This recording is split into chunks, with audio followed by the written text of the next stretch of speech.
Emma had been nervous about this dinner for days. She wasn't new to dating disappointments, but something about Daniel had felt different, at least over text. He had been witty, attentive, and for the first time in a long time, Emma thought maybe she had found someone who actually cared. But from the moment she sat down at the restaurant, the night unraveled. Daniel barely looked at her, his eyes glued to his phone. When she tried to start a conversation, he gave one-word answers or smirked as if her stories bored him. The worst came when the waiter arrived with the menus.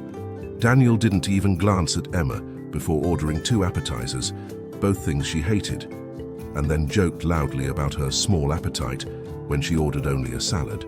The people at the next table chuckled awkwardly, but for Emma it was a knife to the heart. She had put on her best dress, her brightest smile, and her fragile hope. But sitting there, ignored and mocked, Emma felt herself breaking. When Daniel leaned back and laughed at a message on his phone instead of listening to her, she couldn't take it anymore. With her eyes brimming with tears, she stood, grabbed her bag and ran out of the restaurant.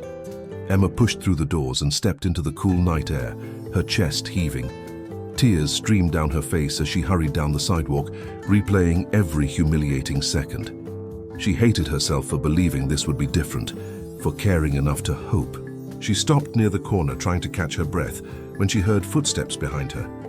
It wasn't Daniel. It was the waiter from their table, still in his uniform. He looked hesitant but kind as he held something out to her. "Miss," he said softly, "you dropped this." Emma frowned, confused. It wasn't her purse or her scarf, it was a folded piece of paper. She took it cautiously, her hands trembling. "It's not from me," the waiter added, giving her a small nod before returning inside. "Someone asked me to give it to you."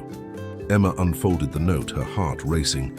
Written in hurried handwriting were just a few words that would change the entire night. "You deserve better. Don't blame yourself."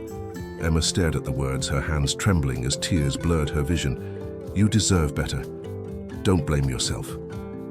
They weren't just kind, they were exactly what she needed in that moment, as if someone had reached into her chest and soothed the wound Daniel had left open. But who wrote it? She looked back at the restaurant, its warm glow spilling onto the street. For a moment she considered returning inside. Was it the waiter? A stranger who had overheard everything? Or could it have been someone at another table who recognized the pain in her eyes? Her phone buzzed, a text from Daniel. "Overreact much?" Emma's jaw tightened. The arrogance, the carelessness, it was the final confirmation she needed. Whoever had written that note wasn't wrong. She did deserve better. Clutching the paper, she turned away from the restaurant and walked down the street. For the first time that night, her tears weren't just about heartbreak, they were about clarity. 2 days later, Emma found herself back at the same restaurant. Not for Daniel, she had already blocked him, but for closure. She needed to know who had sent the note that stopped her from breaking completely that night. The same waiter spotted her and offered a smile. "Feeling better?" he asked gently. Emma hesitated, then held out the folded paper. "Was this from you?" The waiter shook his head. "No, miss. I just delivered it. But I can tell you who asked me to." Her heart pounded as he pointed toward the corner of the room, to a table where a middle-aged woman was sitting alone, sipping tea. The woman noticed Emma looking and gave a small, knowing smile. Emma walked over cautiously. The woman introduced herself softly. "I was sitting near your table the other night. I saw the way he treated you.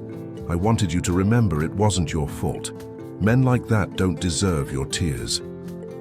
Emma's throat tightened as she whispered, "Thank you." That night, Emma realized the power of a single act of kindness. A stranger, who owed her nothing, had chosen to see her pain and remind her of her worth. While Daniel had tried to make her feel small, unseen, and unworthy, a few simple words on a piece of paper had given her back her strength. She walked out of the restaurant lighter, the note still in her hand, now folded carefully into her wallet. Not as a reminder of the worst date she'd ever had, but as proof that compassion still existed, even in the most unexpected places. Sometimes, the worst heartbreaks reveal not only who doesn't value us, but also who does. And sometimes, It takes the kindness of a stranger to remind us that our worth is not defined by someone else's cruelty. What would you have done if you were Emma? Would you have gone back to find out who wrote the note, or kept it as a mystery? Share your thoughts in the comments, and if this story touched you, subscribe to Dating Horror Stories, because sometimes the scariest dates reveal the most powerful lessons.